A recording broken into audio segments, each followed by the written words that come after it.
Kanino kaya nagsiselos? So malalaman po natin. And hello guys, once again, welcome back muli sa ating channel, Chloe TV. Unang-una guys, gusto ko lang magpasalamat sa inyong lahat sa inyong walang sawang pagsuporta sa atin at sa ating buong team Kalingap. Marami pong salamat. At syempre, bago natin simulan ang ating reaction video, shout out muna tayo sa ating ama ng Kalingap. Palagi po nating suportahan si Kuya Val Santos Matubang, si Ate Edna Vlog, si Kalinga Prab, at syempre si Jack Matubang. Suportahan niyo po natin ang ating K-Boys, Kalinga Partners, mga charity vloggers sa Pilipinas. Kasi bihira lang po guys ang mga may taong ganitong klaseng advokasya na handang tumulong sa mga kababayan nating nangangailangan ng tulong. So ayan, suportahan po natin sila palagi. So kaya naman ngayon, syempre, na masaya po tayo ngayon kasi yun na nga po, coming na po ang part 80 ng Jomcarl. Kung hindi daw ngayon, baka bukas. So, sabi nga ni Kalinga Prab kagabi, na baka ngayong araw na to ipapalabas ang part 80 ng Jomcarl. At yan daw po ay kaabang-abang kasi may silusan daw na nagaganap. So yun ay ating aabangan, and syempre kung may silusan, so hindi mawawala yung suyuan. So may suyuan na magaganap at saka may intense na magaganap. May magsusorry, so baka ganun yung tema sa part 80. Sabi ng ating mga Solid Jomcarl fans, talagang nanghihina na po sila. Kasi medyo matagal-tagal na yung paghihintay nila dito sa part 80, no? So, kailan ba yung upload ng part 79? Mga 2 weeks ago? Or almost 3 weeks? So, matagal na po talaga. Kaya, hinang-hina na po ang ating mga Solid Jomcarl fans. And, grabe yung pag-aabang nila dito. So, excited na ang lahat, guys. At, syempre, meron daw din pong good news about sa part 80 ng Jomcarl. So ano kaya yon? Excited na ba ang lahat? So yan po ay ating tutukan sa YouTube channel ni Kalinga Prab kasi baka ngayong araw po ipapalabas, no? Baka ngayon or bukas. So kunting kunting paghihintay na lang. Ang importante meron tayong aabangan. Although may mga nakikita naman tayong update sa ating mga Solid Jomcarl reactors, no? Especially ni Kalingap The Bed, ni Papa Jones. Minsan nakikita natin silang dalawa doon, ni Kuya Nel, ni Kuya Jens, pero iba pa rin po talaga ang Jomcarl, no? Kasi dito makikita natin yung kanilang kilig moments. Kaya yun po yung inaabangan ng lahat. Pero bago tayo magpatuloy sa ating reaction video sa araw na to, syempre huwag kalimutan mag-subscribe sa ating channel. And yun na nga, huwag na natin patagalin pa. Panoorin na natin itong live ni Kuya Nel, guys. Hindi po yung nalaman po kasi natin sa sa Jomcarl po is nalaman ko po yung ano ba talaga yung naging dahilan ng tampuhan po nila kahapon. So nalaman ko po mismo, ayan, galing po sa kanila yung tampuhan. So nalaman ko yan. So yan po, abangan po ninyo sa aking vlog. I-upload ko po yan baka bukas po ng umaga. Abangan nyo po. May tanong ko lang kung may shooting ba ang Jomcarl bukas. So, base po sa sinabi ni Kalinga Prab, so nasunod naman yung yung sinabi ni Kalinga Prab. Nasunod po yung Ed Pau and sunod daw is Dan Joy. So, most probably po talaga is mangyayari po bukas po is Jomcarl na. Jomcarl na po bukas. Kasi dapat nga tinatry nga niya sana kung kaya pa daw ngayong araw yung sa Jomcarl. Kaso, hindi na. Kinapos na po sa oras. So, baka bukas na po yan. Ayan basahin nyo na lang. Bukas bro. So, ayan po sa mga lowbat na dyan. Ayan ang sinabi na ni Kalinga Prab. So, konting na lang. Huwag nyong hayaan po mabuwang na kayo. Kakapit lang guys. Matulog na lang kayo ng maaga. Yan. Matulog kayong maaga para bukas, kunti na lang paghihintay ninyo. Tulog-tulugan nyo muna.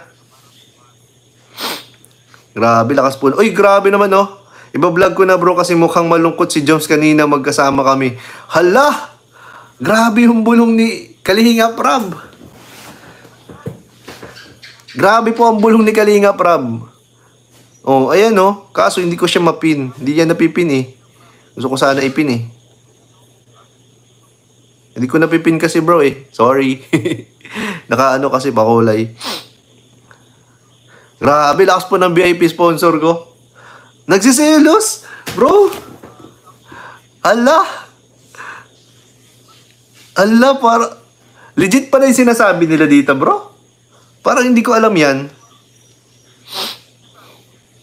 Nako. Abangan nyo to, guys. Kailangan nyo siguro, kailangan kayong malaman. Mambihira. Kanino kaya nagsiselos? So, malalaman po natin.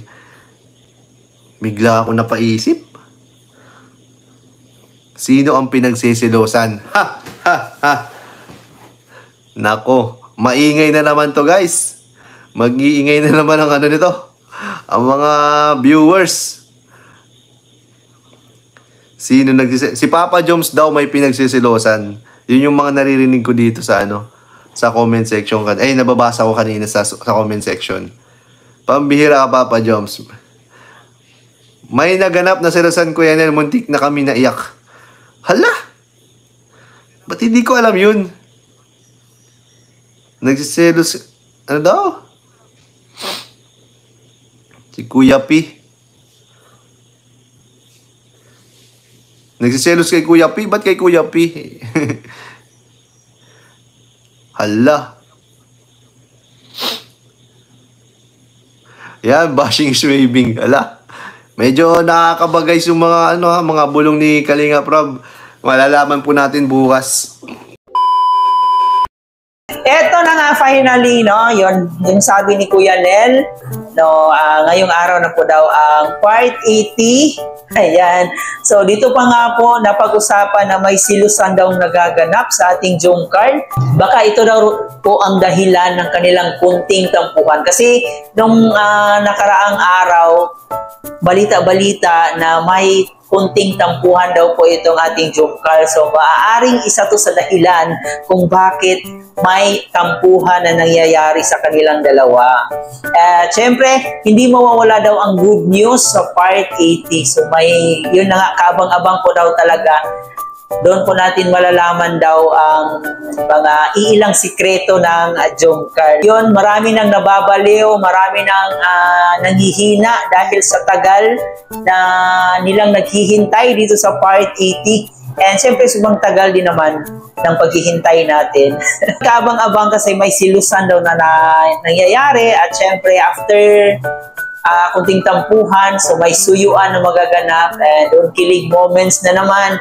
So maganda rin po guys na may mga ganong klaseng, no, may silusan para at least ma-test natin, malaman natin kung gaano nga ba talaga katatag ang kanilang relasyon, para malaman din po natin, no, makita natin kung paano nga ba nila hinahandle ang ganitong klaseng problema. And syempre doon natitest ang isang relasyon kung paano sila magkaayos o paano nila i-handle ang mga ganitong klaseng problema. So maganda rin po yung may silusan, di ba? Abangan na lang po natin kung ano kaya ang magaganap sa part 80. No, kasi alam naman natin na nandiyan talaga palagi yung kilig moments. Kahit may kunting tampuhan, hindi mawawala yung kilig, hindi mawawala yung kasiyahan. Masaya rin po tayo sa ating mga solid Jomcar fans na ito talaga yung pinaka-inaabangan nila. So, ito na nga finally, mga ilang oras na lang makikita na naman natin ang Jomcar. So, sa ating mga kababayan dyan na naghihintay, so alam kong masaya na naman yung puso nyo, especially sa ating mga solid na Jomcar fans, mga lulot, lola, no, may mga kabataan, no, mga teenager na nakasubaybay dito sa Jomcar. So ito na nga, no, tapos na yung paghihintay. So sana'y nasiyahan kayo dito sa ating reaction video. Baka hindi nyo pa napanood ang upload ni Kuya Nel.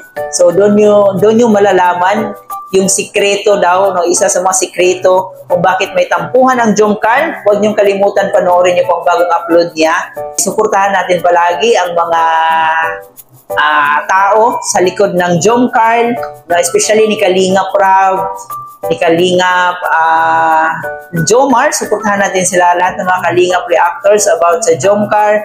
Sa lahat ng love team na binuo ni Kalingap Rob, suportahan natin. At syempre, ang ating ama ng Kalingap, guys, si Kuya Bal Santos Matubang, na handang tumulong sa mga kababayan yang nangangailangan ng tulong. So yun lang muna ang ating reaction video sa araw na to. Huwag kalimutan mag-like and share, and of course, mag-subscribe na rin po kayo, guys. So ito nga po pala inyong host, si Chloe TV.